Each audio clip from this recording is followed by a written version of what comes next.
Tanah basah berbau melati.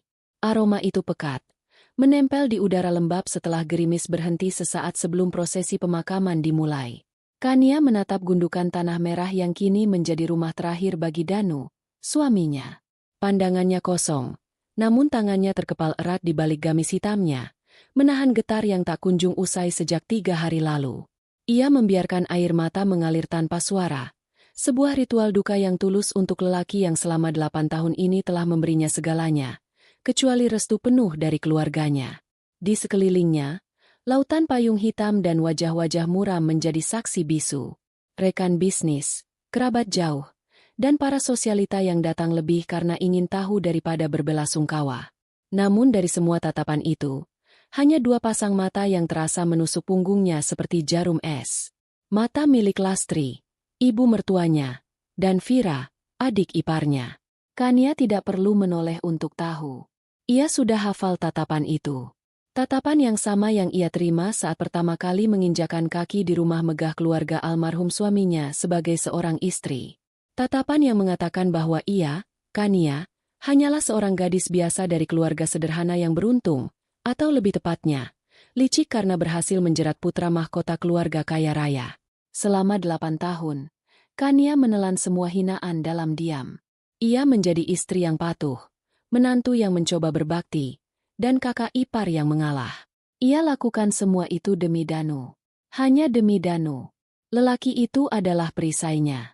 Danu selalu membelanya, memberinya kekuatan dengan pelukan hangat di malam hari dan bisikan lembut bahwa semua akan baik-baik saja.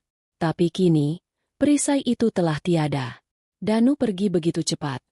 Serangan jantung merenggutnya tanpa sempat berpamitan. Kini Kania sendirian, dikelilingi serigala lapar yang menyeringai di balik topeng duka mereka. Saat gundukan tanah terakhir diratakan dan bunga-bunga ditaburkan, satu persatu pelayat mulai menghampirinya, mengucapkan kalimat-kalimat klise yang terdengar kosong di telinganya. Ia hanya mengangguk, membalas dengan suara serak, berterima kasih atas kehadiran mereka. Lastri dan Vira berdiri tak jauh darinya, menerima ucapan duka dengan ekspresi yang lebih dramatis, seolah-olah merekalah pusat dari kehilangan ini. Vira bahkan sesekali menyeka mata yang tidak basah dengan sapu tangan bermerek. Sebuah sandiwara murahan yang membuat Kania muak. Di tengah kerumunan yang mulai menipis, seorang pria parubaya berjas rapi dan berkacamata mendekatinya. Wajahnya tenang dan penuh wibawa. Pak Sadewo, pengacara pribadi sekaligus orang kepercayaan Danu. Ia menjabat tangan Kania dengan lembut. Saya turut berduka cita yang sedalam-dalamnya, Bu Kania. Ucapnya dengan suara rendah dan penuh hormat. Terima kasih, Pak Sadewo, jawab Kania lirih. Pak Sadewo sedikit mencondongkan tubuhnya, memastikan tak ada orang lain yang mendengar. Semua dokumen aman, sesuai instruksi almarhum Bapak Danu. Semuanya sudah saya siapkan. Hubungi saya jika Ibu sudah siap.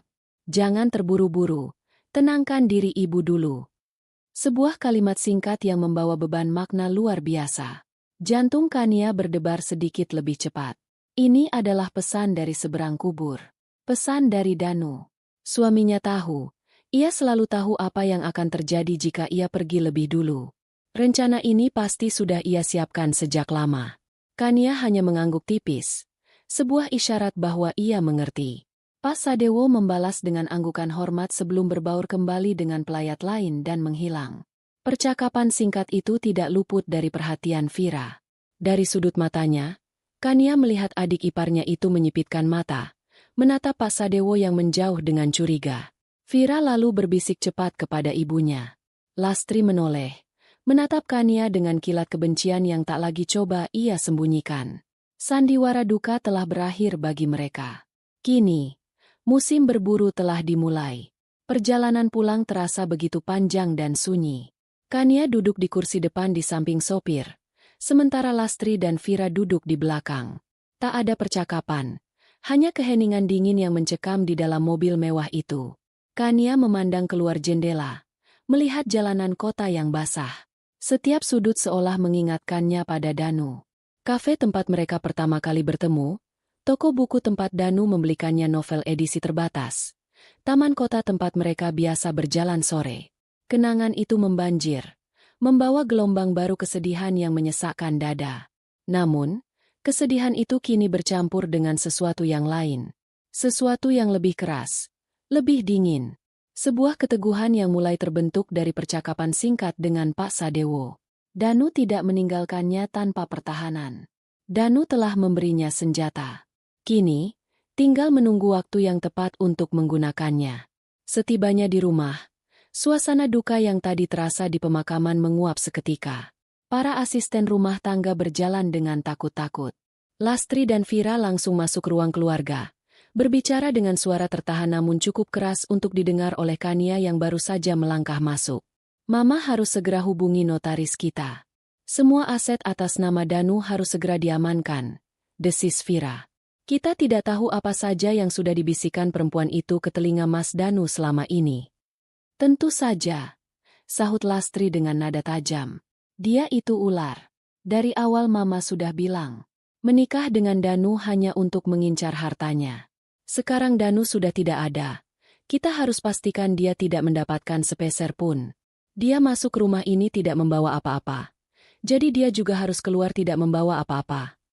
Kania berhenti sejenak di ambang pintu, mendengar setiap kata dengan jelas. Hatinya perih. Bukan karena tuduhan itu, tapi karena betapa rendahnya mereka menilai cinta tulusnya pada Danu. Selama ini ia diam, tapi bukan berarti ia tuli. Ia tahu persis apa yang mereka pikirkan tentangnya. Ia tidak mengatakan apa-apa. Dengan langkah pelan, ia menaiki tangga menuju kamarnya, kamar yang ia bagi bersama Danu. Aroma parfum suaminya masih tertinggal di bantal, di jubah mandi yang tergantung di balik pintu. Ia memeluk bantal itu erat-erat, membenamkan wajahnya dan menangis sejadi-jadinya. Kali ini, ia tidak hanya menangisi kepergian Danu. Ia menangisi 8 tahun kesabarannya. 8 tahun ia membiarkan dirinya diinjak-injak. Ia menangisi Kania yang lama, yang lemah dan selalu mengalah. Karena ia tahu, setelah malam ini, Kania yang itu harus mati dan dikubur bersama jasad suaminya. Yang akan bangkit adalah seorang wanita yang akan memperjuangkan wasiat terakhir dari pria yang paling ia cintai. Ia akan menghadapi mereka, bukan dengan air mata, tetapi dengan kekuatan yang tidak pernah mereka duga ia miliki. Malam itu, di tengah kesunyian kamarnya, Kania berjanji pada bayangan Danu, bahwa ia akan melindungi semua yang telah suaminya percayakan padanya. Malam semakin larut. Suara jam dinding di ruang tengah berdetak dengan ritme yang terasa mengejek. Menghitung mundur menuju sebuah konfrontasi yang tak terhindarkan. Kania tidak makan malam. Ia hanya mengurung diri di kamar, mencoba mengumpulkan sisa-sisa kekuatannya. Ia tahu mereka akan datang. Ia tahu malam ini adalah puncaknya. Setelah seharian menahan diri, topeng kesabaran ibu dan anak itu pasti akan segera terlepas. Benar saja. Sekitar pukul 9 malam, pintu kamarnya diketuk dengan kasar, tanpa sopan santun. Bukan ketukan pelan seorang asisten rumah tangga, melainkan gedoran tak sabar. Kania, keluar. Mama mau bicara. Suara Vira terdengar melengking dari balik pintu. Kania menarik napas dalam-dalam. Inilah saatnya. Ia merapikan pakaian hitamnya, menyisir rambutnya dengan jari, lalu menatap pantulan dirinya di cermin. Matanya bengkak dan merah, tapi sorotnya tidak lagi redup. Ada seberkas cahaya dingin di sana. Ia membuka pintu dengan gerakan tenang. Di luar, Vira berdiri dengan tangan terlipat di dada. Wajahnya menunjukkan ekspresi jijik. Cepat turun. Mama sudah menunggu di ruang keluarga. Jangan buang-buang waktu kami. Tanpa menjawab, Kania berjalan melewatinya, menuruni tangga marmer yang terasa dingin di telapak kakinya yang tak beralas. Setiap langkah terasa berat, seolah ia sedang berjalan menuju panggung eksekusi. Di ruang keluarga, pemandangannya persis seperti yang ia bayangkan, bahkan lebih buruk. Lastri duduk tegak di sofa beludru tunggalnya, seperti seorang ratu di singgasananya. Wajahnya keras dan tanpa ampun. Di lantai di depannya, tergeletak sebuah koper besar berwarna hitam, kosong dan terbuka. Mulutnya menganga, siap menelan semua sisa-sisa kehidupan Kania di rumah itu. Duduk, perintah Lastri dengan nada datar, menunjuk sebuah kursi kayu di seberang meja, kursi yang paling kecil dan paling tidak nyaman di ruangan itu. Kania menurut. Ia duduk dengan punggung tegak, menatap langsung ke mata ibu mertuanya. Ia tidak akan menunjukkan rasa takut. Tidak lagi. Keheningan menyelimuti ruangan selama beberapa saat. Lastri sepertinya menikmati momen itu, membiarkan Kania merasakan tekanan dari tatapan menghakiminya. Vira berdiri di samping sofa ibunya, bertindak sebagai pengawal setia, senyum sinis tersungging di bibirnya. Saya rasa tidak perlu banyak basa-basi lagi. Lastri memulai, suaranya sedingin es. Masa berkabungmu sudah cukup. Sekarang saatnya bicara tentang kenyataan. Danu sudah tidak ada. Setiap kata terasa seperti sayatan. Kania tetap diam, membiarkannya melanjutkan. Selama 8 tahun kau hidup enak di sini. Makan, tidur, belanja, semua ditanggung oleh anakku. Kau menikmati kemewahan yang bahkan tidak pernah kau impikan seumur hidupmu. Kau datang ke keluarga ini tanpa membawa apapun. Kania, kau seharusnya berterima kasih atas kebaikan hati kami yang mau menerimamu.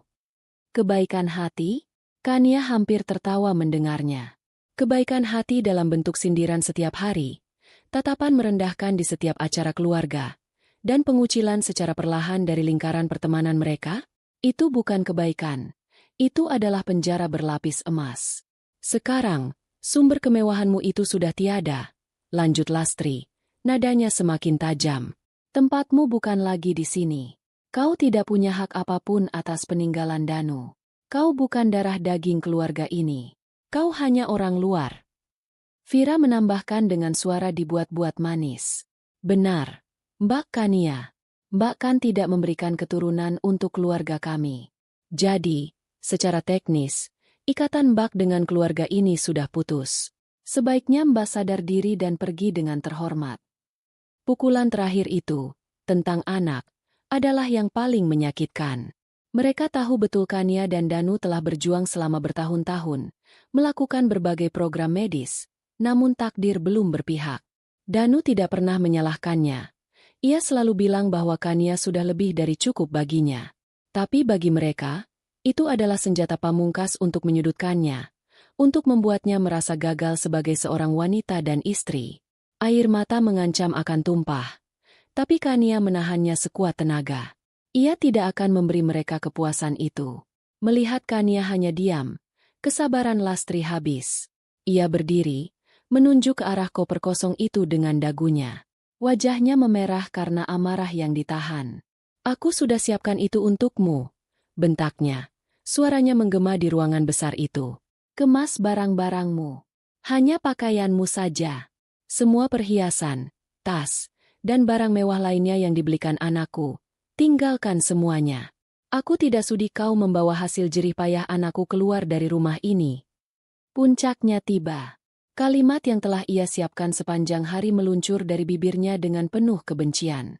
Kemas barangmu. Lintah tua tak boleh tinggal di sini. Kamu tidak punya hak apa-apa atas peninggalan anakku. Vira tersenyum penuh kemenangan. Ia bahkan melangkah mendekati Kania, seolah ingin segera menyeretnya ke atas untuk berkemas. Namun, reaksi yang mereka harapkan tidak datang. Tidak ada tangisan. Tidak ada permohonan. Tidak ada amukan putus asa. Kania menatap mereka berdua, satu persatu, dengan tatapan yang anehnya tenang. Sangat tenang. Ketenangan itu justru membuat Lastri dan Vira merasa tidak nyaman. Setelah hening beberapa detik, Kania menarik napas perlahan dan menjawab dengan suara yang jelas dan mantap, tanpa getar sedikitpun. Baiklah. Satu kata itu membuat ibu dan anak itu tertegun. Mereka saling pandang, bingung. Mereka mengharapkan drama, pertarungan, bukan penyerahan diri yang begitu mudah. Apakah semudah ini? Apakah perempuan ini begitu bodoh dan penakut? Kania bangkit dari kursinya. Gerakannya anggun dan tidak tergesa-gesa. Ia berjalan menuju tangga, seolah benar-benar akan pergi ke kamarnya untuk berkemas. Lastri dan Vira mengikutinya dengan pandangan. Senyum kemenangan mulai merekah kembali di wajah mereka. Mereka berhasil. Mereka telah menyingkirkan benalu itu. Namun, tepat di anak tangga pertama, Kania berhenti. Ia tidak berbalik sepenuhnya, hanya menoleh sedikit ke belakang, menatap mereka dari balik bahunya. Ruangan itu kembali hening, semua orang menahan napas, bahkan para asisten rumah tangga yang mengintip dari kejauhan. Lalu, dengan nada yang sama tenangnya, Kania mengucapkan satu kalimat. Kalimat yang telah ia susun di dalam kepalanya. Kalimat yang menjadi kunci pembuka gerbang neraka bagi mereka. Tapi sebelum saya pergi, tolong siapkan sertifikat rumah ini. Lastri mengerutkan kening. Untuk apa? Tanyanya curiga. Kania akhirnya berbalik sepenuhnya. Sebuah senyum tipis, senyum pertama yang mereka lihat sejak kematian Danu, tersungging di bibirnya. Senyum itu dingin dan tajam. Karena besok pagi, saya akan menjual rumah yang kini menjadi milik saya. Waktu seolah berhenti. Kata-kata itu menggantung di udara, beracun dan mematikan. Lastri menatapnya dengan mulut sedikit terbuka, mencoba memproses informasi itu. Vira, yang berdiri di sampingnya dengan ekspresi paling sombong, adalah yang pertama mengerti implikasi penuh dari kalimat itu. Rumah ini, mahligai kebanggaan mereka, tempat mereka berpesta dan memamerkan kekayaan, akan dijual? Oleh Kania? Itu tidak mungkin. Wajah Vira yang semula angkuh berubah menjadi pucat pasi. Senyum kemenangannya luntur, digantikan oleh ekspresi kaget yang luar biasa. Ia menatap Kania, lalu menatap ibunya, seolah mencari penegasan bahwa ini semua hanya lelucon. Tapi yang ia lihat di mata Kania adalah kepastian. Ini bukan gertakan. Tidak mungkin. Desis Vira, suaranya bergetar. Kau bohong. Kania hanya menatapnya, membiarkan kebenaran pahit itu meresap ke dalam tulang sumsum mereka. Bagi Vira, rumah ini adalah segalanya. Statusnya, panggungnya, jaminannya. Pikiran bahwa semua itu akan lenyap, direbut oleh wanita yang paling ia benci, terlalu berat untuk diterima. Matanya yang membelalak mulai berputar ke belakang. Ia terhuyung. Vira, pekik Lastri, menyadari ada yang salah dengan putrinya. Tapi sudah terlambat. Sebuah erangan tertahan keluar dari mulut Vira. Kakinya lemas seperti jeli. Dan di hadapan Kania dan ibunya yang syok, tubuh Vira ambruk ke lantai marmer yang dingin dengan suara gedebuk yang memilukan. Ia pingsan. Kekacauan meledak. Lastri menjerit panik. Para asisten rumah tangga berlarian mendekat. Di tengah semua itu, Kania hanya berdiri di anak tangga, menatap pemandangan di bawahnya dengan ekspresi datar. Pertempuran pertama telah ia menangkan tanpa perlu mengangkat suara. Dan ini barulah permulaan. Kekacauan adalah musik latar bagi ketenangan Kania. Di bawah sana, di ruang keluarga, suara panik Lastri yang memanggil-manggil nama Vira, derap langkah para asisten rumah tangga, dan aroma minyak angin yang mulai menguar, semuanya terasa seperti datang dari dunia lain. Kania tidak menoleh ke belakang. Ia terus menaiki anak tangga satu persatu. Setiap langkahnya terasa lebih ringan, seolah beban 8 tahun penindasan baru saja terangkat dari pundaknya. Ia tidak merasa puas atau gembira melihat Vira pingsan. Perasaan yang menyelimutinya lebih rumit dari itu. Ada kelegaan, tentu saja. Kelegaan karena bom waktu pertama yang ia ledakan berhasil menghancurkan benteng kesombongan mereka. Namun, di atas segalanya, yang ia rasakan adalah penegasan. Penegasan bahwa jalan yang akan ia tempuh ini, jalan yang telah disiapkan Danu untuknya, adalah jalan yang benar. Sesampainya di kamar, ia menutup pintu kayu yang tebal itu. Seketika, suara-suara dari lantai bawah meredam menjadi dengungan samar. Keheningan kembali memeluknya. Kamar ini, yang tadinya terasa seperti sangkar emas yang penuh kenangan menyakitkan, kini terasa seperti benteng pertahanan. Pusat komandonya. Pandangannya tertuju pada sebuah lukisan besar di dinding. Lukisan pemandangan sawah terasering di Bali, dengan warna hijau yang menyejukkan. Mereka membelinya saat liburan ulang tahun pernikahan kelima. Itu adalah salah satu dari sedikit momen bahagia di mana Lastri dan Vira tidak ikut campur. Di balik lukisan itulah, terdapat rahasia terakhir Danu. Dengan gerakan perlahan, Kania menurunkan lukisan itu dari dinding. Di baliknya, tertanam di dalam tembok, sebuah brankas digital berwarna hitam pekat. Hanya ia dan Danu yang tahu kombinasinya. Tanggal lahir Kania, diikuti tanggal lahir Danu. Jari-jarinya yang sedikit gemetar menekan angka-angka itu. Sebuah bunyi klik lembut terdengar, dan pintu brankas yang berat itu terbuka. Di dalamnya tidak banyak barang. Hanya ada beberapa tumpuk dokumen legal yang disegel, sebuah kotak bludru kecil berisi sepasang anting mutiara, hadiah pertama Danu untuknya, dan sebuah amplop tebal berwarna krem. Di bagian depan amplop itu, tertulis namanya dalam tulisan tangan Danu yang khas dan elegan. Untuk Kaniaku, bidadari penjagaku. Hatinya berdesir. Ia mengambil amplop itu, merasakan tekstur kertasnya yang mahal. Tangannya kembali bergetar saat ia membuka segelnya. Di dalamnya, ada beberapa lembar surat yang ditulis tangan. Aroma parfum Danu yang samar, aroma cendana dan sitrus yang selalu menenangkannya, menguar dari kertas itu. Seketika, pertahanannya runtuh. Air mata yang sejak tadi ia tahan akhirnya tumpah, membasahi pipinya saat ia mulai membaca. Kaniaku tersayang, jika kau membaca surat ini, itu artinya aku telah gagal menepati janjiku untuk menua bersamamu.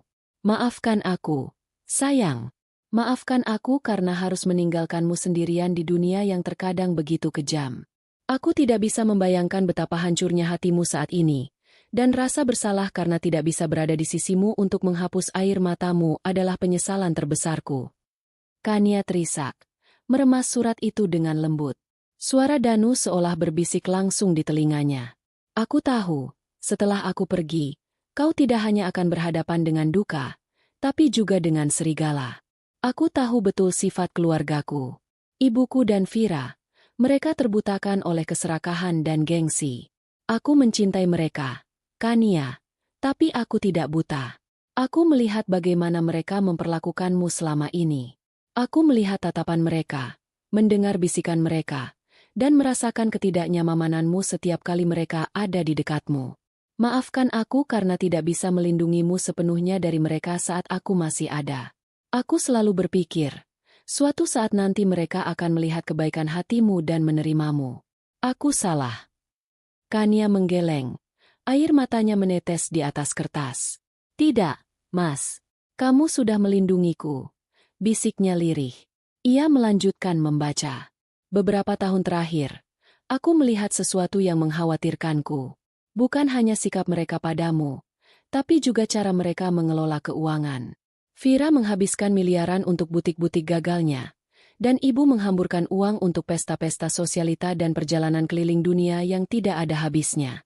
Mereka memandang perusahaan yang kubangun dengan susah payah bukan sebagai warisan untuk dijaga, melainkan sebagai rekening bank tanpa batas. Jika aku menyerahkan semuanya pada mereka, aku yakin dalam 5 tahun, semua kerja kerasku akan hancur lebur menjadi debu. Mereka akan menjual aset, menggadaikan saham, dan pada akhirnya tidak akan ada yang tersisa. Surat itu menjelaskan semuanya. Kekhawatiran Danu bukan isapan jempol. Kania ingat betul bagaimana Vira pernah merengek meminta dana segar untuk bisnisnya yang kesekian kali, atau bagaimana Lastri dengan santainya membeli berlian edisi terbatas seharga sebuah apartemen. Danu selalu menuruti mereka, tapi di malam hari, ia sering bercerita pada Kania tentang betapa pusingnya ia mengatur arus kas perusahaan. Itulah sebabnya aku melakukan ini, Kania. Ini bukan tentang menghukum mereka, tapi tentang melindungi warisan kita. Melindungi masa depan yang pernah kita impikan bersama. Selama ini, mereka meremehkanmu. Mereka menganggapmu lemah, pendiam, dan mudah dikendalikan. Mereka tidak pernah melihat apa yang aku lihat. Aku melihat kekuatan di dalam dirimu yang bahkan kau sendiri seringkali tidak menyadarinya. Kau sabar, tapi tidak lemah. Kau baik hati, tapi tidak bodoh. Kau adalah manajer keuangan terbaik di rumah tangga kita. Kau yang mengatur semuanya dengan detail dan cermat. Kau punya otak bisnis yang tajam. Kau hanya tidak pernah mau menunjukkannya. Kania tersenyum di tengah isakannya. Danu selalu memujinya setiap kali ia berhasil menemukan promo terbaik untuk liburan mereka, atau saat ia menyusun anggaran bulanan dengan begitu rapi. Ia menganggapnya hal sepele, tapi ternyata Danu melihatnya sebagai sesuatu yang lebih. Maka dari itu, dengan kesadaran penuh dan tanpa paksaan dari siapapun, aku telah memindahkan hampir seluruh asetku atas namamu. Rumah yang kita tinggali, 95% saham di Danuarta Group, seluruh portofolio investasi senilai lebih dari 500 miliar rupiah, dan aset mahkota kita, gedung Danuarta Tower di pusat kota. Semuanya, kini adalah milikmu secara hukum. Aku tidak meninggalkan ini untuk mereka. Kania. Aku mempercayakannya padamu. Napas Kania tercekat. Skalanya jauh lebih besar dari yang pernah ia bayangkan. Gedung pencakar langit itu. Simbol kekuasaan keluarga Wijoyo. Kini miliknya. Temui Pak Sadewo. Dia tahu semua detailnya dan akan membantumu dalam setiap langkah. Dia adalah satu-satunya orang selain kita yang bisa kupercaya sepenuhnya. Dia memegang semua dokumen asli, akta, dan bukti video penandatanganan untuk berjaga-jaga jika mereka menuduhmu yang tidak-tidak. Danu sudah memikirkan semuanya. Setiap kemungkinan, setiap celah. Aku tahu ini beban yang sangat berat. Sayangku, aku memintamu untuk menjadi kuat di saat kau sedang begitu rapuh. Tapi aku tahu kau bisa. Hadapi mereka. Jangan takut. Tunjukkan pada mereka siapa dirimu sebenarnya. Ambil alih perusahaan. Pimpin dengan caramu, dengan hati nuranimu. Kau tidak perlu menjadi kejam seperti mereka. Cukup jadilah adil dan tegas. Dan yang terakhir, Kania, setelah semuanya selesai, hiduplah. Hiduplah dengan bahagia. Jangan biarkan warisan ini menjadi sangkar emas yang baru untukmu. Jadikan ini sayapmu. Pergilah keliling dunia. Bangun panti asuhan yang selalu kau ceritakan padaku. Lanjutkan kuliahmu. Atau lakukan apapun yang membuatmu tersenyum. Jangan hidup dalam bayang-bayangku atau bayang-bayang mereka. Temukan cahayamu sendiri. Aku akan selalu mencintaimu, bahkan dari tempat di mana waktu tak lagi ada artinya. Selalu milikmu, Danu. Kania memeluk surat itu di dadanya. Tangisnya kini bukan lagi tangis kesedihan semata, melainkan tangis haru, cinta, dan kekuatan yang baru ditemukan. Surat ini adalah restu. Surat ini adalah perintah. Surat ini adalah pembebasan. Danu tidak hanya memberinya harta. Ia memberinya misi, kepercayaan, dan yang terpenting, ia memberinya izin untuk berhenti menjadi Kania yang lama. Di bawah sana, ia masih bisa mendengar suara Lastri yang meninggi, mungkin sedang memarahi para asisten rumah tangga. Suara-suara itu tidak lagi terdengar mengintimidasi. Kini, itu hanyalah suara berisik dari masa lalu yang harus segera ia bereskan. Ia menyeka air matanya, melipat kembali surat dari Danu dengan hati-hati dan menyimpannya di dalam kotak beludru bersama anting mutiaranya. Ia lalu mengambil tumpukan dokumen legal dari brankas, menatapnya sejenak. Ini adalah senjata-senjatanya. Kania berjalan menuju jendela besar di kamarnya, menyingkap tirai tebal. Dari lantai 2, ia bisa melihat gemerlap lampu kota Jakarta di kejauhan. Dulu, ia melihat pemandangan itu sebagai latar belakang penjaranya yang indah.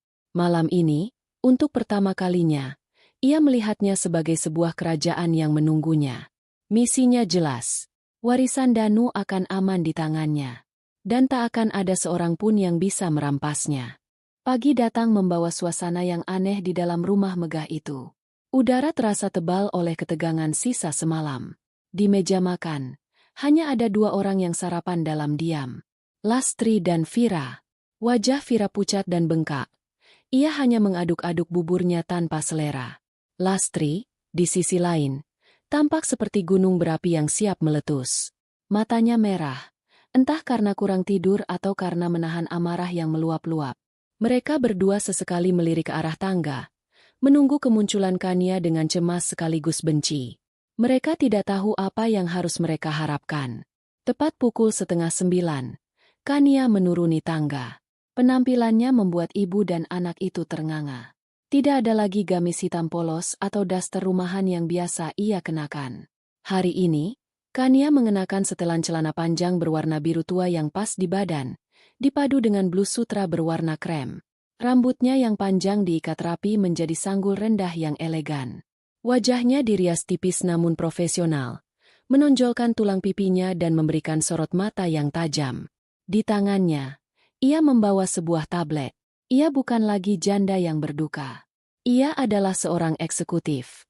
Selamat pagi, sapa Kania dengan nada datar namun jelas. Suaranya memenuhi ruang makan yang hening. Lastri dan Vira hanya menatapnya tanpa menjawab. Transformasi itu begitu drastis hingga membuat mereka kehilangan kata-kata. Kania tidak memedulikan mereka. Ia mengambil segelas air putih dan meminumnya dengan tenang. Saya sudah meminta Pak Sadewo dan timnya untuk datang jam 10 pagi ini. Kita akan mengadakan rapat di ruang makan.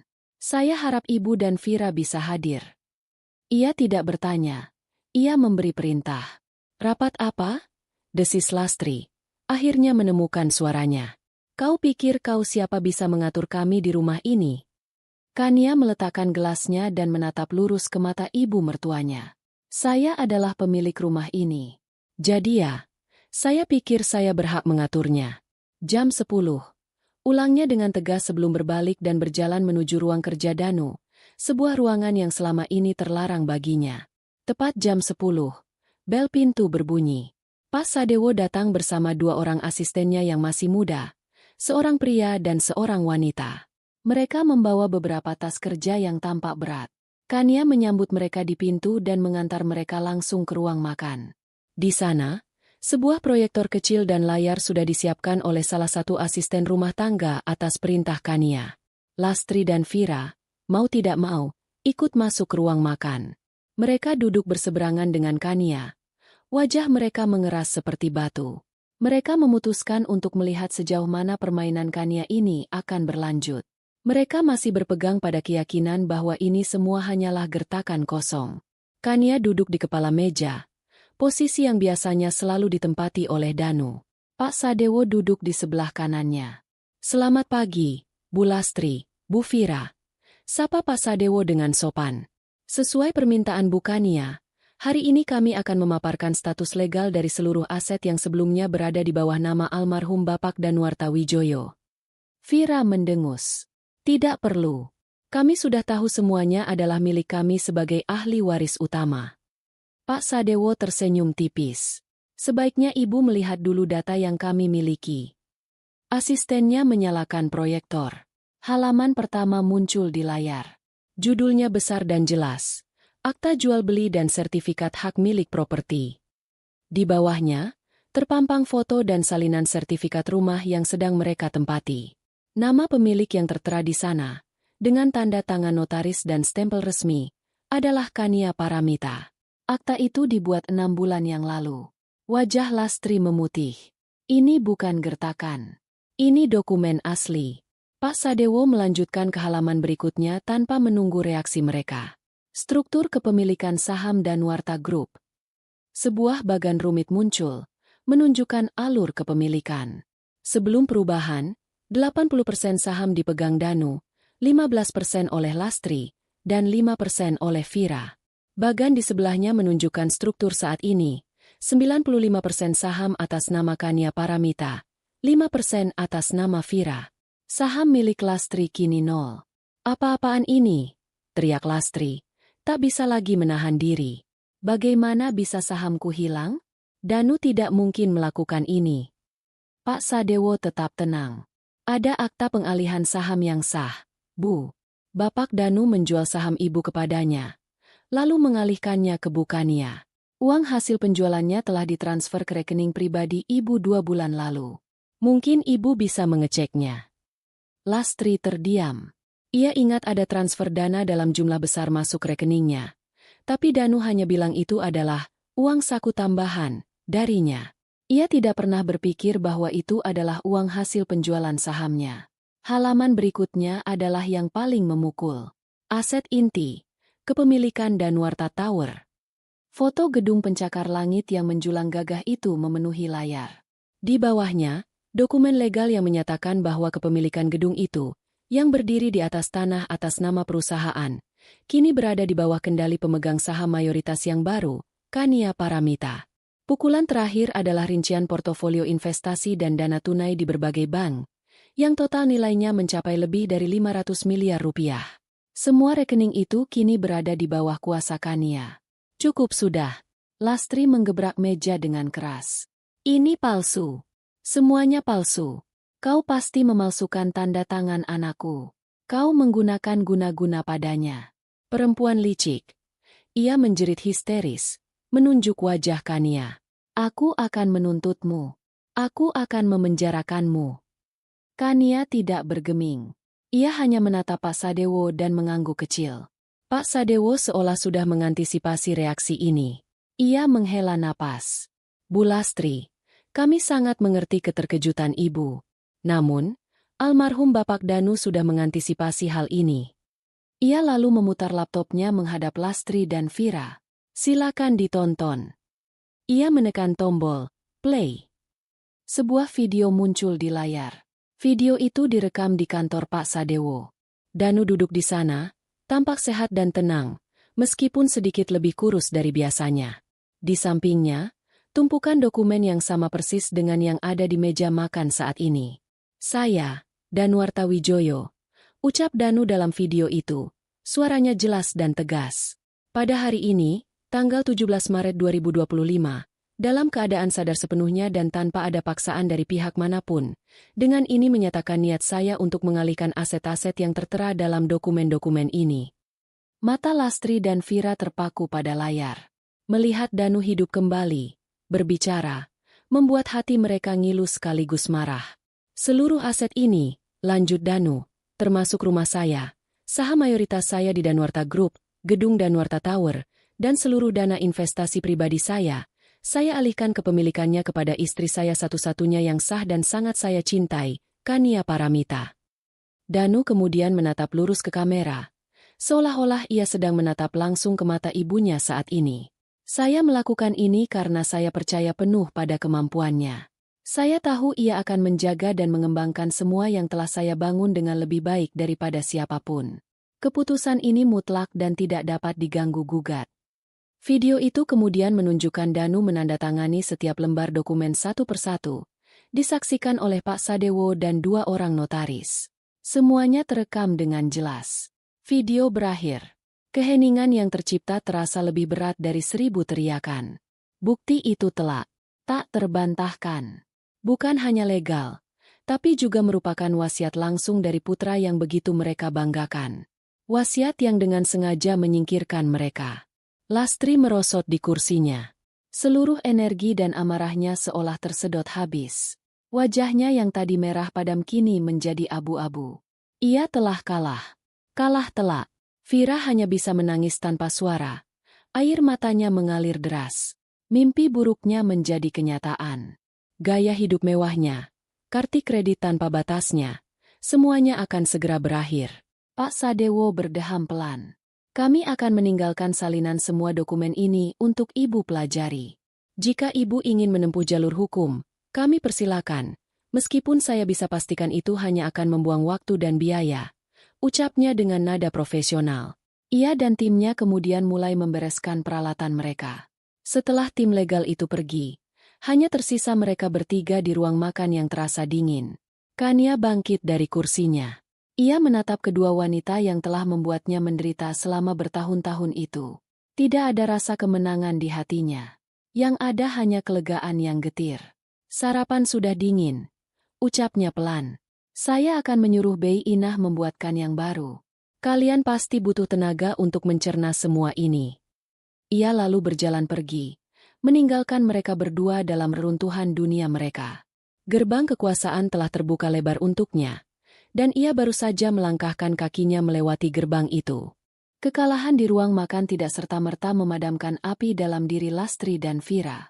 Sebaliknya, air dingin kenyataan yang disiramkan ke wajah mereka justru membuat api itu menyala lebih besar, lebih panas, dan lebih membabi buta. Setelah seharian mengurung diri, di mana Vira menghabiskan waktunya dengan menangis dan Lastri merenung dalam keheningan yang menakutkan, mereka akhirnya keluar dari kamar masing-masing. Pertemuan mereka di ruang keluarga malam itu tidak lagi diwarnai histeria, melainkan sebuah persekongkolan dingin. Kita tidak bisa membiarkannya menang begitu saja, desis Vira. Matanya sembab namun kini berkilat licik. Pasti ada cara lain. Jalur hukum mungkin tertutup, tapi ada pengadilan yang lebih kejam dari itu. MA, Pengadilan Opini Publik. Lastri menatap putrinya. Di wajah wanita tua itu, kesedihan karena kehilangan putranya telah sepenuhnya menguap, digantikan oleh topeng kebencian yang terpatri permanen. Jelaskan maksudmu. Selama ini citranya bersih karena dia selalu bersembunyi di balik bayang-bayang Mas Danu. Jelas Vira, semangatnya mulai kembali. Orang-orang tidak tahu siapa dia sebenarnya. Kita harus menceritakan versi kita. Kisah tentang seorang janda serakah yang merebut harta dari ibu dan adik yang sedang berduka. Kisah tentang menantu tidak tahu diuntung yang mengusir mertuanya sendiri. Rencana itu mulai terbentuk. Jika mereka tidak bisa merebut kembali asetnya, maka mereka akan menghancurkan nama baik Kania. Mereka akan membuatnya menjadi paria di kalangan sosial, membuatnya tidak bisa memimpin perusahaan dengan tenang. Mereka akan membuatnya tertekan hingga akhirnya menyerah. Langkah pertama mereka adalah mencari senjata yang tepat. Mereka tidak lagi bisa memakai jasa pengacara keluarga yang jujur. Mereka butuh seseorang yang tidak takut bermain kotor. Melalui koneksi Vira di klub malam, mereka menemukan orang yang tepat, seorang pengacara bernama Ardi Sumanang, atau yang lebih dikenal dengan panggilan Bang Ardi. Ia bukan tipe pengacara korporat berdasi sutra. Ia adalah hiu jalanan, spesialis memutarbalikan fakta dan membunuh karakter lawan di media. Pertemuan mereka dilakukan di sebuah lounge hotel yang remang-remang. Bang Ardi, dengan kemeja sutra yang dua kancing atasnya terbuka dan senyum yang terlalu lebar, mendengarkan cerita mereka dengan saksama. Kasus hukumnya memang berat, Bu, Nona, katanya setelah mereka selesai, sambil mengetuk-ngetukkan jarinya di meja. Video wasiat itu seperti dinding baja. Tapi, ia tersenyum licik. Dinding setebal apapun bisa retak jika fondasinya kita goyang terus-menerus. Dan fondasi kekuasaan bukannya ini adalah reputasinya. Hukum itu soal persepsi, Bu. Siapa yang ceritanya paling dipercaya, dia yang menang di mata publik.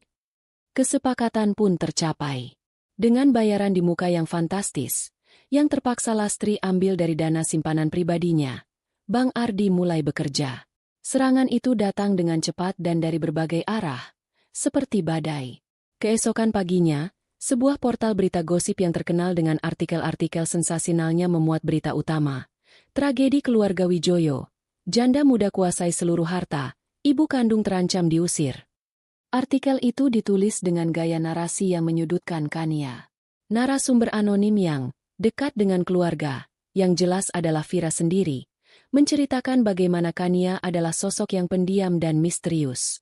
Bagaimana Danu berubah menjadi lebih tertutup setelah menikah. Bagaimana Lastri, sang ibu yang malang, kini harus berhadapan dengan kemungkinan kehilangan rumah yang ia tinggali seumur hidupnya. Tidak ada fakta hukum yang disajikan, hanya insinuasi dan drama yang membangkitkan simpati pembaca. Itu baru permulaan. Vira, dengan akun media sosialnya yang memiliki puluhan ribu pengikut, mulai memainkan perannya sebagai korban. Ia mengunggah foto-foto lama bersama Danu, dengan keterangan foto yang menyayat hati.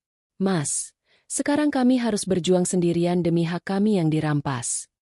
Ia juga mengunggah foto ibunya yang sedang menatap kosong keluar jendela, dengan tulisan, kekuatan seorang ibu yang terzalimi. Lastri, di lingkarannya sendiri, memainkan kartu yang lebih tradisional namun tak kalah mematikan. Dalam setiap acara arisan atau pertemuan sosialita, ia menyebarkan racun yang paling berbahaya, gosip. Ia bercerita dengan berlinang air mata bagaimana menantunya itu berbeda. Bagaimana ia sering mencium bau kemenyan dari kamar Kania. Bagaimana ia curiga Danu terkena guna-guna atau pelet. Karena tidak mungkin putranya yang begitu berbakti bisa tega melakukan hal sekejam itu pada ibunya sendiri. Isu guna-guna itu menyebar seperti api liar. Di masyarakat yang masih kental dengan kepercayaan mistis, narasi itu jauh lebih menarik dan mudah dipercaya daripada tumpukan dokumen legal yang membosankan. Orang-orang mulai berbisik. Kania, si janda muda yang kaya raya, kini dilabeli sebagai penyihir modern yang menggunakan ilmu hitam untuk merebut kekayaan. Serangan itu mulai menunjukkan hasilnya. Kania merasakannya secara langsung. Saat ia datang ke Danuarta Tower untuk pertama kalinya sebagai pemimpin, ia merasakan tatapan aneh dari para karyawan. Tatapan kasihan, curiga, dan bahkan takut. Meja kerjanya, meja kerja Danu yang besar dan megah, terasa dingin dan asing. Telepon mulai berdering tanpa henti. Mitra-mitra bisnis lama Danu menelepon, bukan untuk mengucapkan selamat, melainkan untuk bertanya dengan hati-hati tentang stabilitas perusahaan. Beberapa investor minoritas menyuarakan keprihatinan mereka. Guncangan ini bukan hanya masalah pribadi, tapi sudah menjadi ancaman bagi kelangsungan bisnis. Puncaknya adalah saat Pak Subroto, anggota Dewan Direksi paling senior dan paling dihormati, meminta pertemuan empat mata dengannya. Pak Subroto adalah sahabat lama ayah Danu, seorang pria tua bijaksana yang telah melihat pasang surut perusahaan sejak awal. Bu Kania, katanya dengan nada kebapakan namun tegas, di dalam kantor Kania yang luas. Saya tidak peduli dengan gosip murahan di luar sana. Tapi para pemegang saham peduli. Klien kita peduli. Reputasi adalah aset terbesar perusahaan ini. Jika nama pemimpinnya tercoreng, nilai perusahaan juga akan ikut jatuh. Dewan direksi mulai resah. Kami butuh kepastian bahwa ibu mampu mengendalikan situasi ini. Ini adalah ujian pertamanya. Ujian kepemimpinan yang sesungguhnya. Tekanan datang dari segala penjuru. Dari luar, media dan masyarakat menghakiminya. Dari dalam, Dewan Direksi meragukannya. Malam itu, Kania duduk sendirian di ruang kerja Danu. Di layar tabletnya, terpampang puluhan artikel dengan judul-judul yang menyakitkan. Ia membaca komentar-komentar dari orang-orang yang tidak mengenalnya sama sekali, yang menghakiminya sebagai perempuan jahat, anak durhaka, dan penyihir. Untuk sesaat, rasa ragu yang familiar itu kembali menyelinap. Beban ini terasa terlalu berat. Mungkin lebih mudah untuk menyerah saja, memberikan sebagian harta itu pada mereka, dan pergi memulai hidup baru dengan tenang. Ia memejamkan mata, kepalanya pusing. Bayangan wajah Danu dari video wasiat itu melintas di benaknya. Suara suaminya kembali terngiang. Hadapi mereka. Jangan takut. Tunjukkan pada mereka siapa dirimu sebenarnya. Ia membuka matanya. Keraguan itu sirna, digantikan oleh bara api yang dingin dan tajam. Mereka telah salah memilih lawan. Mereka pikir mereka sedang menyerang Kania yang dulu, si menantu pendiam yang selalu menunduk. Mereka tidak sadar bahwa Kania yang itu sudah mati. Ia meraih teleponnya, bukan untuk menelepon pengacaranya untuk merilis bantahan, bukan pula untuk menelepon Vira dan memakinya. Ia menelepon sekretaris Dewan Direksi. "Selamat malam, Bu Ratih." Sapanya dengan suara tenang dan penuh kendali. "Tolong atur rapat Dewan Direksi darurat lusa pagi. Saya sendiri yang akan memimpin. Agendanya, presentasi visi strategis Danuarta Group untuk 5 tahun ke depan." Ia tidak akan memadamkan api dengan api. Ia akan memadamkannya dengan air. Ia tidak akan bermain di arena lumpur yang mereka ciptakan. Ia akan membawa pertarungan ini ke arenanya sendiri. Ruang rapat di lantai tertinggi gedung pencakar langit miliknya. Serangan balik mereka yang putus asa akan ia hadapi, bukan dengan drama, tapi dengan data dan kuasa. 2 hari sebelum rapat Dewan Direksi, ruang kerja Danu berubah menjadi markas perang. Kania hampir tidak tidur. Ditemani oleh Pak Sadewo dan tim kecil analis internal yang ia percaya, ia membenamkan diri dalam lautan data. Laporan keuangan tahunan, proyeksi pasar, analisis kompetitor, proposal proyek yang tertunda, semuanya ia pelajari dengan intensitas seorang jenderal yang merencanakan pertempuran. Ini bukan hal yang sepenuhnya baru baginya. Selama bertahun-tahun, Danu sering membawa pekerjaannya ke rumah.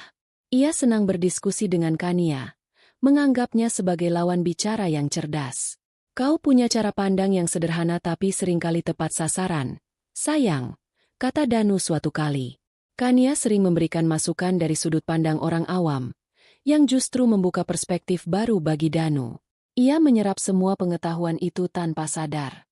Kini, semua kepingan informasi itu menyatu, membentuk gambaran besar yang utuh di dalam benaknya.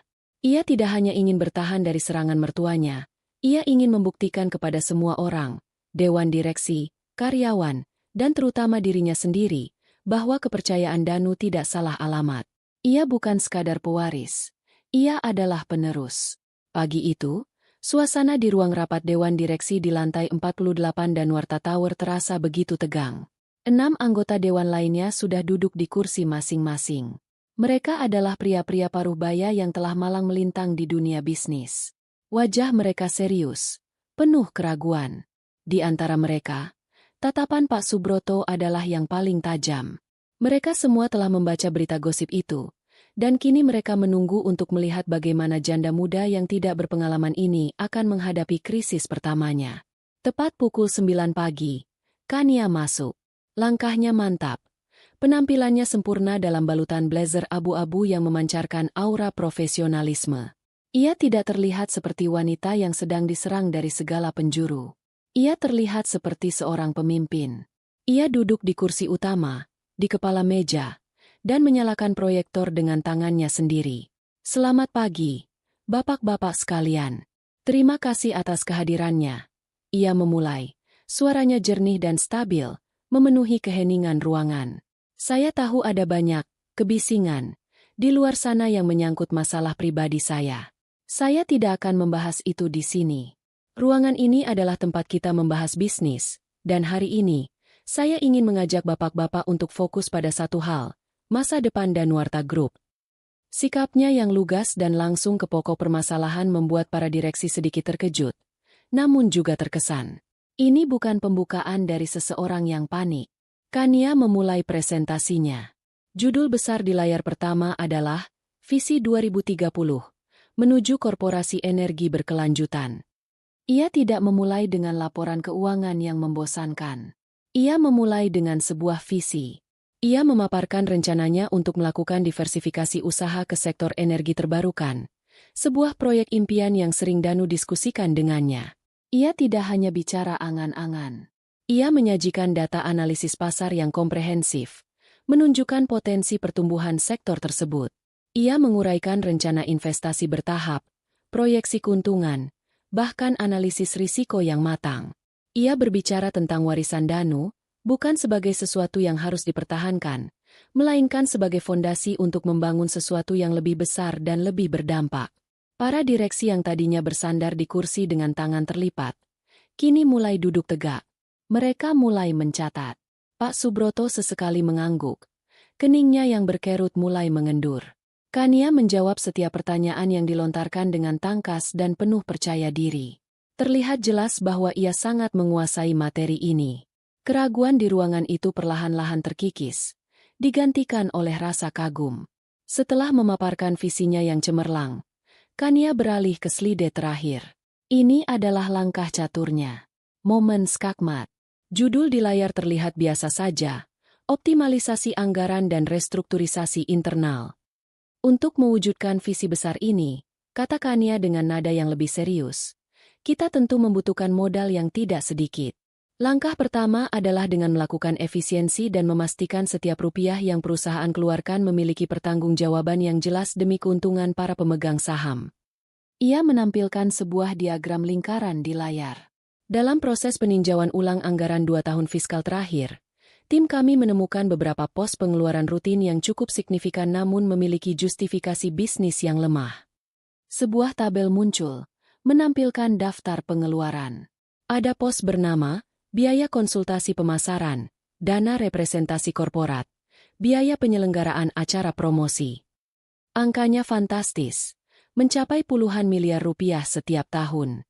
Kania tidak menyebut nama sama sekali. Ia tetap profesional.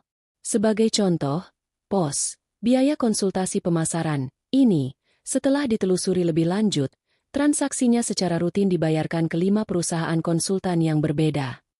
Layar berganti, menampilkan nama ke-5 perusahaan itu. Para direksi menatap nama-nama asing itu dengan kening berkerut. Setelah dilakukan audit internal awal, lanjut Kania, suaranya tetap datar. Kami menemukan bahwa ke-5 perusahaan ini ternyata terdaftar dengan alamat yang sama dan dimiliki oleh satu orang. Pemiliknya adalah direktur dari 3 butik fashion yang Danuarta Group sponsori beberapa tahun lalu. Ruangan menjadi hening seketika. Semua orang di sana tahu butik siapa yang ia maksud. Butik-butik gagal milik Vira. Kania melanjutkan, seolah tidak terjadi apa-apa. Begitu pula dengan dana representasi korporat. Sebagian besar digunakan untuk membiayai keanggotaan klub-klub eksklusif dan perjalanan ke luar negeri yang dokumentasi laporan bisnisnya tidak lengkap. Ia tidak perlu mengatakan bahwa Lastri adalah ratu di klub-klub eksklusif tersebut. Para direksi sudah bisa menyambungkan titik-titiknya sendiri. Ini adalah sebuah langkah yang jenius. Kania tidak pernah sekalipun mengucapkan nama Lastri atau Vira. Ia tidak pernah menuduh mereka mencuri atau melakukan penggelapan. Ia hanya menyajikan data. Fakta dingin. Di hadapan dewan direksi yang isinya adalah pebisnis tulen, data adalah raja. Ia telah mengubah narasi secara total. Gosip di luar sana melukisnya sebagai menantu serakah yang merebut harta. Di dalam ruang rapat ini, ia menunjukkan dirinya sebagai pemimpin reformis yang sedang membersihkan perusahaan dari praktik korupsi keluarga yang merugikan. Ia bukan penjahatnya, ia adalah penyelamatnya. Oleh karena itu, Kania menyimpulkan, kembali ke slide visinya. Langkah pertama saya sebagai CEO adalah membekukan semua pos pengeluaran ini. Dana yang berhasil kita hemat akan menjadi modal awal untuk investasi kita di sektor energi terbarukan. Saya percaya, ini adalah langkah yang akan didukung oleh seluruh pemegang saham. Keheningan pecah. Pak Subroto, orang yang paling skeptis di awal, kini berdiri. Ia menatap Kania dengan sorot mata yang penuh dengan rasa hormat yang baru. Atas nama Dewan Direksi, kata Pak Subroto dengan suara berat, saya menyatakan dukungan penuh terhadap visi dan langkah-langkah yang akan diambil oleh Ibu Direktur Utama. Ia mulai bertepuk tangan. Satu persatu, direksi lainnya ikut berdiri dan bertepuk tangan. Ruangan yang tadinya penuh keraguan kini dipenuhi oleh aura optimisme dan dukungan. Kania mengangguk, menerima pengakuan mereka dengan senyum tipis yang penuh wibawa. Perang media yang dilancarkan mertuanya di luar sana kini terasa seperti suara nyamuk. Ia telah memenangkan pertempuran di tempat yang paling penting. Ia tidak hanya mengamankan posisinya, ia telah merebut hati dan pikiran orang-orang yang memegang kunci kekuasaan di perusahaannya. Sang ratu baru telah melakukan langkah catur pertamanya, dan itu adalah skakmat.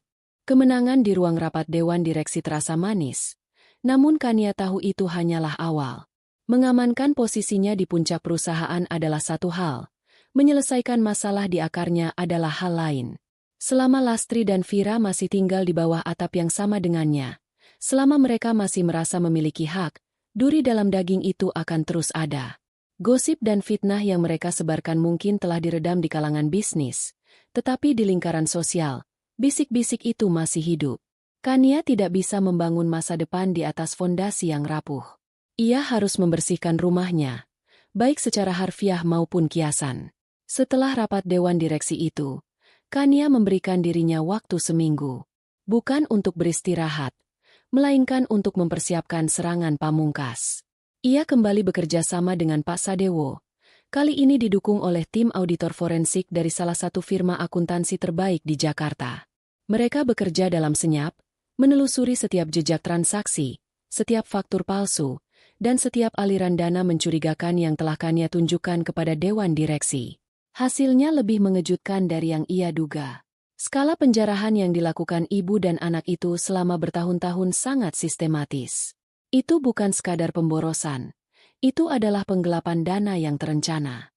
Vira, melalui perusahaan-perusahaan cangkangnya, telah menagih perusahaan Danuarta Group lebih dari 18 miliar rupiah untuk jasa konsultasi yang tidak pernah ada.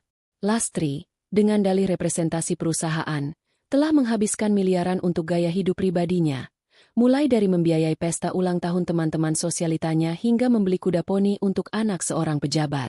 Setiap bukti dikumpulkan dengan cermat. Salinan transfer bank, faktur palsu, email-email permintaan dana dari Vira kepada bagian keuangan, bahkan kesaksian dari beberapa staf akuntansi yang selama ini terpaksa tutup mulut karena takut. Semuanya disusun menjadi sebuah laporan tebal yang dijilid rapi. Laporan itu bukan lagi sebuah tuduhan, melainkan sebuah dakwaan. Pada hari ke-7, Kania memutuskan bahwa waktunya telah tiba. Ia pulang kerja lebih awal dari biasanya. Saat ia tiba di rumah, pemandangan yang menyambutnya terasa begitu surreal. Lastri dan Vira sedang duduk santai di teras belakang, minum teh dan makan kue, seolah tidak ada apa-apa yang terjadi. Kekalahan mereka di ranah korporat sepertinya tidak memengaruhi gaya hidup mereka di ranah domestik. Mereka masih bertingkah laku seperti ratu dan putri di istananya. Mereka hanya menatap sinis saat Kania lewat, seolah ia adalah pelayan yang mengganggu waktu santai mereka. Kania tidak mengatakan apa-apa. Ia hanya masuk ke dalam, mandi, dan berganti pakaian dengan gaun rumah yang sederhana namun rapi. Ia lalu meminta asisten rumah tangga untuk memanggil Lastri dan Vira ke ruang keluarga. Ruangan yang sama di mana ia pernah dihina dan diancam akan diusir. Ketika keduanya masuk dengan langkah malas dan wajah angkuh, mereka melihat Kania sudah duduk di sofa tunggal. Sofa yang dulu menjadi singgasana Lastri. Di atas meja kopi di depannya, tergeletak sebuah map laporan yang tebal. "Ada apa lagi ini?" tanya Lastri dengan ketus. "Kami sedang sibuk." Kania menatap mereka dengan tenang. "Saya hanya minta waktu sebentar. Ada beberapa hal yang perlu kita selesaikan," katanya. Suaranya datar tanpa emosi. Ia lalu menunjuk ke arah map di atas meja. "Tolong dibaca." Vira mendengus, namun rasa penasarannya mengalahkan keangkuhannya. Ia mengambil map itu dan membukanya. Matanya membelalak saat membaca judul di halaman pertama. Laporan audit investigasi atas dugaan penyalahgunaan aset perusahaan oleh pihak terafiliasi. Ia membalik halaman demi halaman dengan cepat. Wajahnya yang semula angkuh perlahan berubah menjadi pucat. Di sana, terpampang semua dosanya. Nama-nama perusahaan cangkangnya, daftar transfer dana, salinan faktur-faktur palsu yang pernah ia buat. Di bagian berikutnya, rincian pengeluaran kartu kredit perusahaan atas nama ibunya, lengkap dengan tanggal dan keterangan pembelian barang-barang mewah. Ini privasi," pekik Vira, suaranya bergetar. "Bukan privasi jika menggunakan uang perusahaan," jawab Kania dengan dingin. Di halaman terakhir, ada rekapitulasinya. Total dana perusahaan yang telah kalian salah gunakan selama 5 tahun terakhir, yang berhasil kami lacak. Lastri merebut map itu dari tangan Vira yang gemetaran. Ia melihat angka final yang dilingkari merah di bagian bawah halaman terakhir. Angka itu begitu besar hingga membuatnya pusing. Totalnya mencapai lebih dari 25 miliar rupiah. "Ini fitnah," teriak Lastri, meskipun suaranya tidak lagi seyakin sebelumnya. "Bukti-bukti itu terlalu detail untuk disangkal." "Bukan fitnah, Bu. Itu fakta," kata Kania. "Dan Dewan Direksi sudah mengetahui semuanya. Mereka memberikan saya mandat penuh untuk menyelesaikan masalah ini demi melindungi kepentingan perusahaan dan para pemegang saham." Kania mencondongkan tubuhnya sedikit ke depan. Tatapannya tajam menusuk. "Sekarang, kalian punya utang sebesar 25 miliar kepada Danuarta Group, dan perusahaan menginginkan uangnya kembali. Saya datang ke sini malam ini untuk memberikan kalian 2 pilihan." Ia mengacungkan satu jarinya. "Pilihan pertama, perusahaan akan membawa laporan ini ke ranah hukum. Kami akan melaporkan kalian atas tuduhan penggelapan dana dan penipuan. Dengan bukti sekuat ini, saya jamin kalian tidak akan menang. Aset-aset pribadi kalian, apartemen Vira, semua perhiasan dan simpanan ibu di bank, semuanya akan disita oleh negara untuk membayar ganti rugi. Dan sisa hidup kalian kemungkinan besar akan dihabiskan di penjara. Nama keluarga Wijoyo yang begitu kalian banggakan akan hancur menjadi debu." Wajah Lastri dan Vira kini benar-benar pias seperti mayat. Bayangan penjara, aib, dan kemiskinan melintas di depan mata mereka. "Atau," lanjut Kania, nadanya sedikit melunak, namun tetap mengandung ancaman. "Pilihan kedua, kalian bisa menyelesaikan ini secara internal, secara kekeluargaan." Ia berhenti sejenak, membiarkan secercah harapan palsu muncul di benak mereka. "Kalian akan menandatangani 2 surat. Surat pertama adalah surat pengakuan utang kepada perusahaan, yang menyatakan bahwa kalian akan menyerahkan seluruh aset likuid dan non-likuid atas nama kalian sebagai cicilan pembayaran. Apartemen Vira, mobil-mobil mewah, dan semua perhiasan itu nilainya mungkin tidak akan cukup, tapi itu bisa dianggap sebagai itikat baik. Surat kedua," lanjut Kania, "adalah surat pernyataan maaf secara publik. Kalian akan menarik semua tuduhan dan fitnah yang telah kalian sebarkan tentang saya. Pernyataan itu akan dirilis secara resmi melalui tim hukum perusahaan." Ia menatap mereka berdua dalam-dalam. "Setelah kalian menandatangani kedua surat itu, kalian punya waktu 3 hari untuk berkemas dan meninggalkan rumah ini. Untuk selamanya." "Kau mengusir kami?" desis Lastri. "Tak percaya. Saya memberikan kalian jalan keluar," koreksi Kania. "Setelah kalian pergi, perusahaan, atas dasar kemanusiaan dan mengingat jasa almarhum Danu, akan memberikan dana tunjangan bulanan. Cukup untuk menyewa rumah sederhana dan untuk biaya hidup sehari-hari. Bukan untuk pesta atau belanja. Anggap saja itu pesangon terakhir dari Danuarta Group. Keheningan yang mencekam menyelimuti ruangan. Di hadapan mereka, terhampar dua jalan yang sama-sama mengerikan. Satu jalan menuju penjara dan kehancuran total. Satu jalan lagi menuju kehidupan sederhana yang sunyi dan penuh aib. Kemewahan, status sosial, dan kekuasaan yang selama ini menjadi napas hidup mereka, akan direnggut seluruhnya. Vira adalah yang pertama pecah. Ia jatuh berlutut di lantai, menangis tersedu-sedu. "Jangan, Mbak Kania, jangan lakukan ini. Aku mohon." Lastri hanya duduk mematung. Wajahnya yang keriput menunjukkan pergulatan batin yang hebat. Harga dirinya yang setinggi langit sedang berperang melawan rasa takutnya yang luar biasa. Kania berdiri. Ia tidak tergerak oleh air mata Vira atau tatapan benci Lastri. Hatinya telah mati rasa terhadap mereka. "Saya beri kalian waktu 24 jam untuk berpikir," katanya sambil berjalan menuju tangga. "Besok malam jam 7, Pak Sadewo akan datang ke sini untuk mengambil jawaban dan surat yang sudah ditandatangani. Jika kalian memilih pilihan kedua, pikirkan baik-baik." Ia meninggalkan mereka berdua di ruang keluarga, terkurung dalam keheningan yang menyiksa bersama map laporan yang menjadi vonis nasib mereka. Utang mereka bukan hanya soal uang. Utang mereka adalah kesombongan, kekejaman, dan tahun-tahun penderitaan yang telah mereka timpakan padanya. Dan malam ini, ia datang untuk menagih semuanya. 24 jam berikutnya adalah neraka di dalam mahligai yang dingin itu. Waktu yang diberikan Kania terasa seperti hitungan mundur menuju eksekusi. Lastri dan Vira mengurung diri di kamar masing-masing pada awalnya. Namun keheningan itu terlalu menakutkan. Akhirnya, mereka bertemu kembali di ruang keluarga, bukan sebagai sekutu, melainkan sebagai dua orang terpidana yang saling menyalahkan.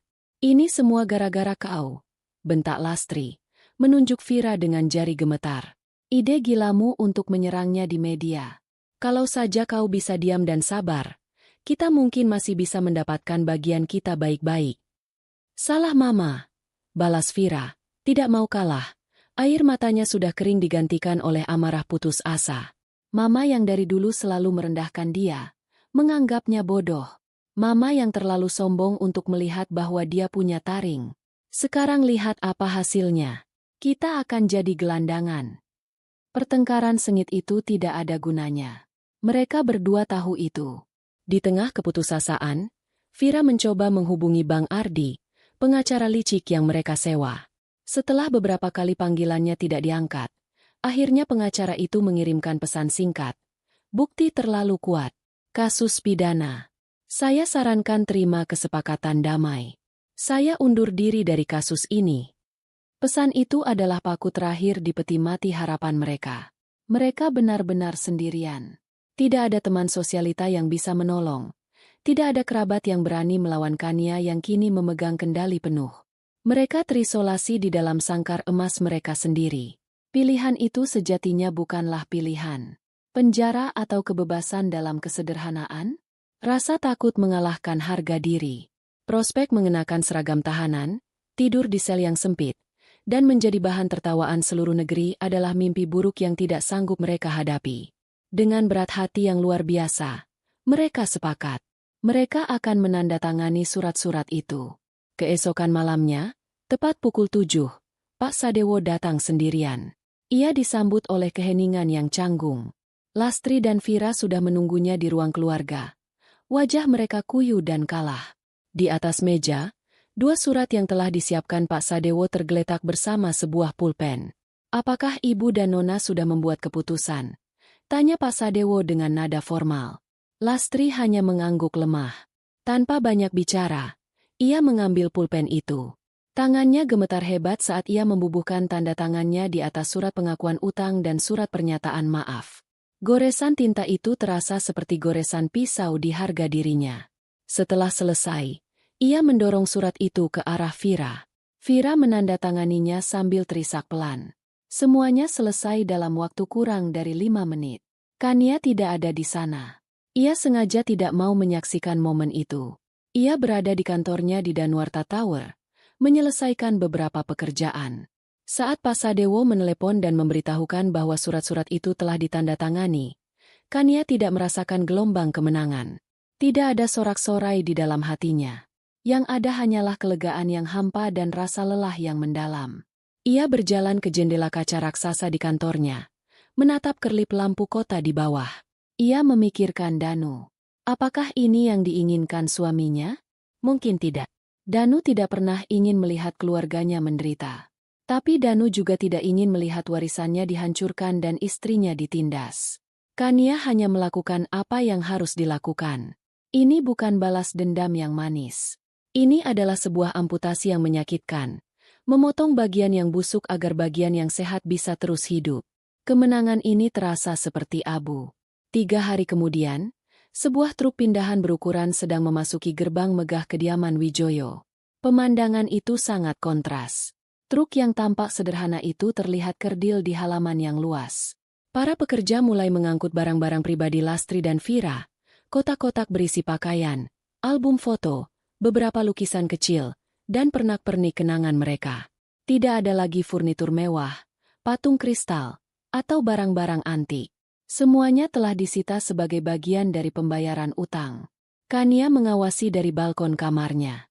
Ia melihat Lastri dan Vira keluar dari rumah untuk terakhir kalinya. Mereka tidak lagi mengenakan gaun desainer atau perhiasan yang berkilauan. Lastri memakai blus batik sederhana, dan Vira hanya mengenakan jeans dan kaos. Mereka terlihat seperti 2 orang asing di rumah yang pernah menjadi panggung kekuasaan mereka. Saat mereka akan masuk ke dalam taksi yang sudah menunggu, Lastri berhenti. Ia mendongak. Matanya bertemu dengan mata Kania yang menatap dari atas. Tatapan itu tidak lagi berisi amarah yang meledak-ledak, melainkan kebencian yang dingin dan membeku. Sebuah janji tanpa kata bahwa ia tidak akan pernah memaafkan. Vira, sebaliknya, tidak berani mengangkat wajahnya.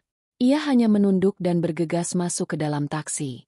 Kania hanya menatap balik tanpa ekspresi, sampai taksi itu bergerak perlahan, melewati gerbang, dan menghilang di tikungan jalan. Hening. Untuk pertama kalinya dalam 8 tahun, rumah itu terasa begitu sunyi. Tidak ada lagi sindiran sinis Vira. Tidak ada lagi perintah-perintah angkuh dari Lastri. Hanya ada suara angin yang berdesir di antara pepohonan taman. Kania masuk kembali ke dalam kamarnya. Perang telah berakhir. Ia telah menang. Istana ini kini sepenuhnya miliknya. Tapi istana yang kosong terasa begitu besar dan sepi. Kejatuhan sang ratu lama tidak diiringi pesta pora, melainkan oleh kesunyian yang menggema. Kini, tugas terberatnya bukanlah memenangkan peperangan, tetapi belajar bagaimana cara hidup dengan kedamaian yang baru saja ia rebut dengan susah payah. Rumah itu kini terasa terlalu besar. Kepergian Lastri dan Vira tidak meninggalkan kelegaan yang riuh, melainkan keheningan yang memekakan. Setiap langkah Kania menggema di lantai marmer yang dingin. Setiap ruangan kosong seolah menatapnya dengan tatapan hampa. Istana yang ia perjuangkan mati-matian untuk direbut kini terasa lebih seperti museum yang sepi daripada sebuah rumah. Malam-malam pertama setelah mereka pergi adalah yang terberat. Kania sering terbangun di tengah malam, separuh berharap mendengar suara bentakan Lastri atau tawa mengejek Vira, hanya untuk menyadari bahwa ia benar-benar sendirian. Kesunyian itu adalah piala kemenangannya, tetapi piala itu terasa berat dan dingin di tangannya.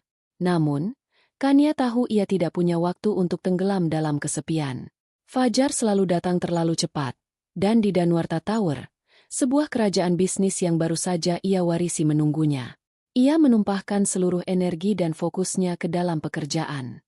Ruang kerja Danu, yang tadinya terasa asing, kini menjadi pusat dunianya. Ia datang paling pagi dan pulang paling malam.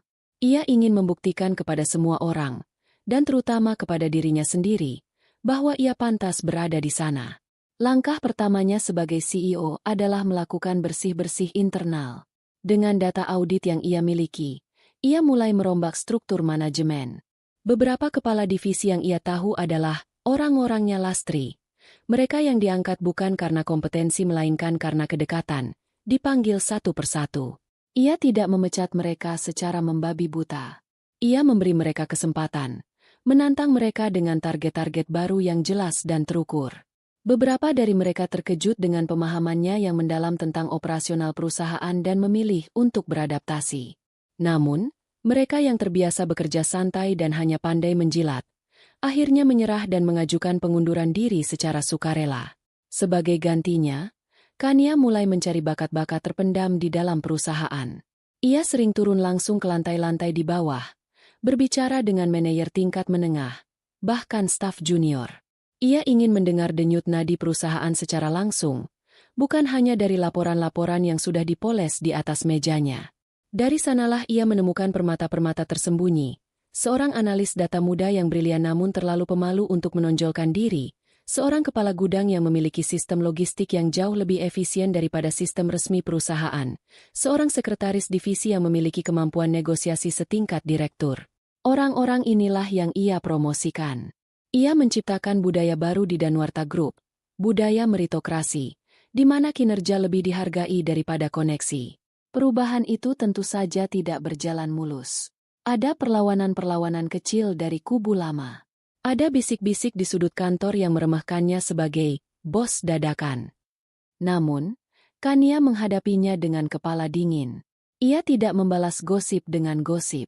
Ia membalasnya dengan hasil. Proyek energi terbarukan yang ia gagas mulai berjalan. Laba perusahaan di kuartal pertama di bawah kepemimpinannya menunjukkan kenaikan yang signifikan, berkat efisiensi anggaran yang ia terapkan. Perlahan tapi pasti, rasa hormat mulai tumbuh menggantikan keraguan. Di tengah kesibukannya membangun kembali perusahaan, Kania menemukan sebuah petunjuk dari masa lalu yang mengubah segalanya. Saat sedang merapikan laci-laci tua di meja kerja Danu, ia menemukan sebuah buku harian kecil yang terkunci. Ia mengenali buku itu.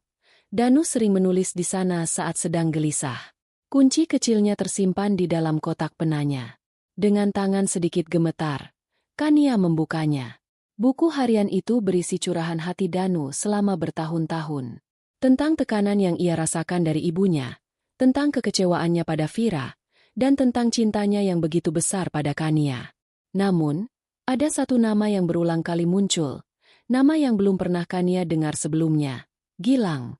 Hari ini aku bertemu Gilang lagi, tulis Danu di salah satu halaman. Dia sekarang bekerja sebagai manajer proyek di sebuah perusahaan konstruksi kecil. Sayang sekali. Otaknya brilian. Etos kerjanya luar biasa. Kalau saja ibu tidak mengusirnya dulu, dia pasti sudah menjadi tangan kananku di perusahaan. Ibu tidak pernah suka padanya karena Gilang terlalu jujur. Dia satu-satunya orang di keluarga yang berani menentang gaya hidup boros ibu dan Vira. Dia bilang itu akan menghancurkan perusahaan suatu saat nanti. Ternyata dia benar. Kania terus membaca. Gilang ternyata adalah sepupu Danu dari pihak ayahnya. Seorang yatim piatu yang sempat ditampung oleh keluarga Wijoyo, namun diusir oleh Lastri saat remaja karena dianggap tidak tahu berterima kasih, setelah ia menolak permintaan Vira untuk membantunya mencontek saat ujian. Sejak saat itu, namanya menjadi tabu di keluarga Wijoyo. Sebuah ide cemerlang muncul di benak Kania. Ini mungkin jawaban atas kesendiriannya. Ia butuh sekutu. Seseorang yang memiliki hubungan darah dengan Danu, seseorang yang memahami dinamika keluarga ini, dan yang terpenting, seseorang yang bisa ia percaya. Melalui Pak Sadewo, Kania berhasil melacak keberadaan Gilang. Pria itu kini berusia akhir 30-an, tinggal di sebuah kota satelit bersama istri dan dua anaknya yang masih kecil.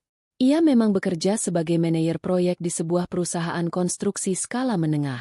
Hidupnya sederhana, jauh dari kemewahan yang pernah ia cicipi di rumah Wijoyo. Kania memutuskan untuk menemuinya secara langsung. Pertemuan mereka diatur di sebuah kafe yang tenang. Gilang datang dengan raut wajah waspada. Ia tinggi tegap, dengan wajah yang tegas namun sorot mata yang teduh, sedikit mengingatkan Kania pada Danu. Saya Kania, ucap Kania, mengulurkan tangan. Istri almarhum Danu. Gilang menjabat tangannya. Saya tahu siapa Anda. Turut berduka cita atas kepergian Danu. Dia orang baik. Kania langsung ke pokok permasalahan. Ia menceritakan semua yang telah terjadi sejak kematian Danu. Tentang wasiatnya, tentang perlawanan Lastri dan Vira, dan tentang bagaimana ia kini memegang kendali perusahaan. Ia berbicara dengan jujur, tanpa melebih-lebihkan atau menutupi apapun. Gilang mendengarkan tanpa menyela. Wajahnya tetap tenang, Tetapi Kania bisa melihat kilat keterkejutan di matanya saat mendengar skala warisan yang ditinggalkan Danu. Lalu, apa yang Anda inginkan dari saya? Tanya Gilang setelah Kania selesai bercerita. Saya butuh bantuanmu, Mas Gilang, kata Kania tulus. Saya butuh orang yang bisa saya percaya. Seseorang yang mengerti visi Danu. Saya telah membaca buku hariannya. Dia sangat menghargaimu. Saya ingin menawarkanmu posisi di Danuarta Group. Bukan karena kasihan, tapi karena saya butuh keahlianmu. Saya butuh kejujuranmu. Gilang terdiam lama.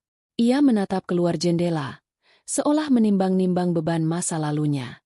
Tante Lastri dan Vira, mereka tidak akan pernah menerima saya kembali. Mereka sudah tidak ada di sana, jawab Kania tegas. Perusahaan ini, rumah itu, sekarang berada di bawah kendali saya.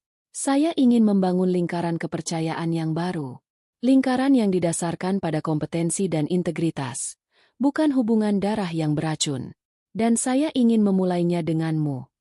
Itu adalah sebuah tawaran yang tidak bisa ia tolak. Bukan karena jabatan atau uangnya, tetapi karena kesempatan untuk menghormati memori sepupunya dan melanjutkan apa yang benar. Minggu berikutnya, Gilang secara resmi bergabung dengan Danuarta Group sebagai direktur operasional. Kehadirannya membawa angin segar. Ia cepat beradaptasi, dan pengalamannya di lapangan terbukti sangat berharga. Ia menjadi tangan kanan Kania, penasihatnya, dan terkadang, satu-satunya teman yang bisa ia ajak bicara tentang Danu. Bersama Gilang dan istrinya yang ramah, Kania mulai membangun kembali konsep keluarga. Mereka sering makan malam bersama di rumah besar yang sepi itu. Suara tawa anak-anak Gilang yang berlarian di lorong-lorongnya perlahan-lahan mengusir hantu-hantu masa lalu. Istana itu tidak lagi kosong. Ia mulai diisi kembali, bukan dengan perabotan mewah atau pesta yang megah, tetapi dengan sesuatu yang jauh lebih berharga. Kepercayaan, tawa, dan harapan baru. Kania sadar, membangun kembali sebuah istana tidak hanya soal membersihkan puing-puing lama, tetapi juga tentang meletakkan fondasi baru yang kuat untuk masa depan. Dan ia telah menemukan batu pertama untuk fondasinya. 1 tahun berlalu seperti embusan angin. Waktu, yang pernah terasa berhenti saat Danu pergi, kini kembali berputar dengan ritme yang baru, ritme yang sibuk dan penuh tujuan. Di bawah kepemimpinan Kania, Danuarta Group tidak hanya pulih, tetapi juga bertransformasi. Visi Kania tentang energi berkelanjutan bukan lagi sekadar presentasi di ruang rapat. Proyek percontohan pembangkit listrik tenaga surya di Jawa Barat telah selesai dibangun dan beroperasi dengan sukses, menuai pujian dari pemerintah dan komunitas investor. Saham perusahaan meroket, dan nama Kania Paramita kini tidak lagi disebut sebagai janda beruntung, melainkan sebagai salah satu visioner baru di dunia bisnis Indonesia. Ia telah membuktikan dirinya. Bukan dengan kata-kata, tapi dengan kerja nyata. Ia memimpin dengan gaya yang berbeda dari Danu. Jika Danu adalah seorang arsitek yang merancang cetak biru yang megah, maka Kania adalah seorang insinyur sipil yang memastikan setiap detail fondasi dibangun dengan sempurna. Ia teliti, tegas, namun juga adil.